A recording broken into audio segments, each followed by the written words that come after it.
It's been days since we've made a video about the Vancouver Canucks. A regular video, not one talking about the Wings or the Canadiens as well, but just Vancouver.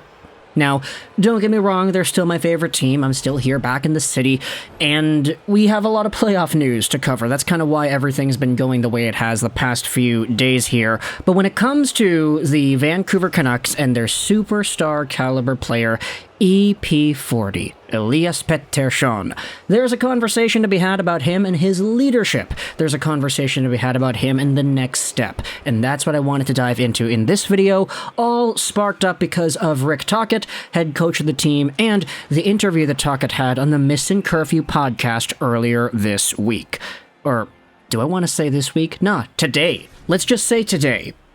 So, if you had missed it, you had yourselves Rick Tocchet make an appearance on the Missin Curfew Pod, episode 178. He talks about the transition from being an NHL on TNT sports guy to the Vancouver Canucks head coach in the matter of weeks. He talks about Miller, he talks about Pettersson, he talks about Gretzky, and a few other cool stories. The Missin Curfew Pod does some pretty good work. The link is going to be in the description if you want to go ahead and listen to the episode. But, as the head coach of the Vancouver Canucks, Tocchet had some interesting things to say about the two top players on the team. Or should I say the two top forwards instead? Elias Pettersson and JT Miller. Now, of course, there's a convo to be had about Miller. It's always going to be there, especially when you consider how this guy's going to stick around for the next 7 years of Vancouver Canucks hockey. But for EP40, I wanted to go over some of the comments made by Tocchet in this capacity. And, in particular, I want to talk about the next step and leadership. Here's a quote that I thought stood out to me the most. Rick Tocchet says the next level for Elias Pettersson is on the leadership front. He says that PD is uncomfortable talking in front of his teammates. And that's a really simple comment. It really is. But it's sort of not surprising, I think. And at the same time, it's sort of validating in a way. Because when you talk about the Vancouver Canucks leadership dynamic, the core of guys that are talking the talk, they're talking to the referees, they're talking to the media, they're saying the right things. We've been seeing this growing sentiment the past few weeks, especially after the end of the season, that Quinn Hughes is probably the guy who is most in line to be getting that captaincy next. Not only does Quinn walk the walk, he can walk the line like nobody's business. He is so good. He is productive. He scores points. He's improved his defensive game. He is a very, very solid player in this league. But he talks the talk too. He talks to the media, he does a really good job in articulating what it is that he's feeling and what the team feels and what needs to be done in order to win hockey games and what their progression has been like, what's improved, etc., etc. Quinn Hughes is a very articulate dude, and he has that sort of bold personality where you know he's not really the loudest guy per se, like the volume of his voice isn't really up there, but the content, what it is and the words that actually come out of his mouth. You know there's a lot of potency there, and you can tell that he's really good at just kind of verbalizing what it is this hockey team is going through. He is a very, very good communicator. So when it comes to that, when it comes to all the Canucks in the room and the coach saying that he's improved his leadership too, he's speaking up to the other guys, he is being that motivator, he's saying what needs to be said.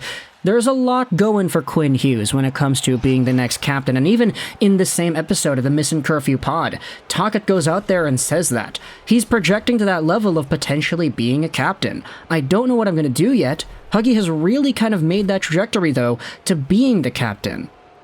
Now, for Elias Pettersson, we've talked about this before, but he unfortunately does not have that same level of swagger when it comes to just being able to openly communicate about things in the media. You could tell whenever he does interviews, he's sort of on his toes the entire time. He's trying to make sure that he's not being taken a fool. He's always got his guard up, and you could tell that he's a lot less comfortable in communicating with the media, especially the hard-nosed questions, more so than Quinn is. And to hear from Rick Tocchet that Elias Pettersson also is uncomfortable talking in front of his teammates, while it's not surprising to hear that, it is kind of relieving to see that that's the case too. Because at the end of the day, it allows us fans to get some insight and to see that, okay, it's not just us. It's not just me watching the Sportsnet interview and listening to what PD says that thinks this way. It's Rick Tocchet saying that this is actually what it's like in the room too, and that PD really does need to take that next step when it comes to leadership and being able to communicate and lead verbally rather than just with his play, because obviously his play is spectacular. I'm not going to go out there and complain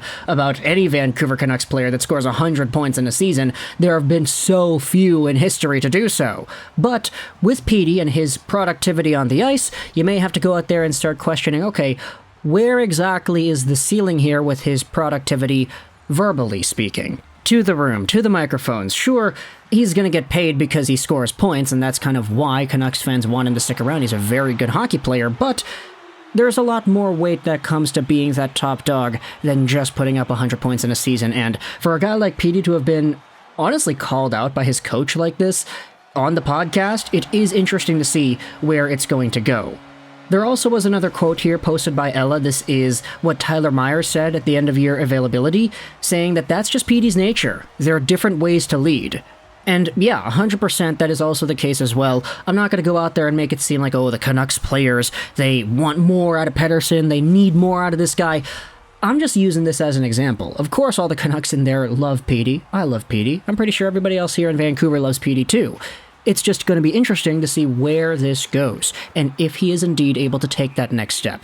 Because for Rick Tocchet, I mean, he's the head coach of an NHL team. He's not going to go out there and say that any of his players are perfect. He's got to find things that they can improve upon, especially if you're Elias Pettersson, who is like 24 years old. Like, he's a young dude. There's a lot more to improve upon, and he's one of the younger players in Canucks history to score 100 points in a season. So where you're seeing the production, you're seeing the goals and everything come more so in higher quantities than before. You also would like to see other parts of his game round themselves out and present more of a package that makes him worth that 11, 10 point something $million contract that he's going to be getting soon, because yeah, of course he's going to get it. There also was an interesting conversation that I saw on, I think it was Canucks Talk with Thomas Drance, something like that.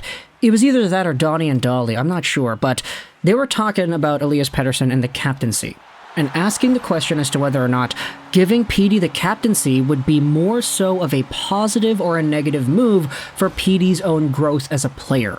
Because if he is the captain, he's going to have those tough conversations with the media, he's going to have those conversations with the referees, he is going to be required to pretty much lead the team in the room, on the ice, etc. He is the face of the franchise, not just in points, but in terms of its identity and image. And when it comes to that, those sort of responsibilities are not really what a lot of Canucks fans think of when they think Elias Pettersson. They think more so cold, death stare, kind of playing around with the media, making one-liner quips, etc. There isn't really that image in there. And when you see Rick Tocchet say, yeah, he's uncomfortable talking in front of his teammates as well, that kind of adds another layer to that conversation. So, would being the captain put Petey in a more uncomfortable position where he's forced to do more of those things and thus his on-ice play suffers? Or would it force him to step his game up and be a little bit more proactive when it comes to doing those things, doing what Bo Horvat essentially did, talking to the media after bad losses, etc., and being the voice in the room?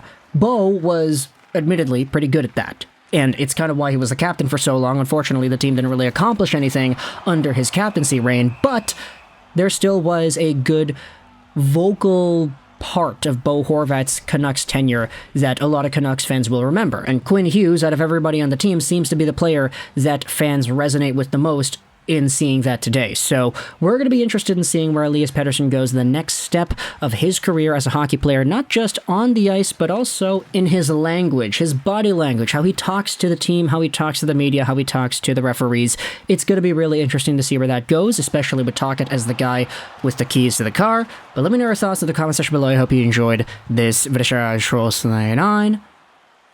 And bye.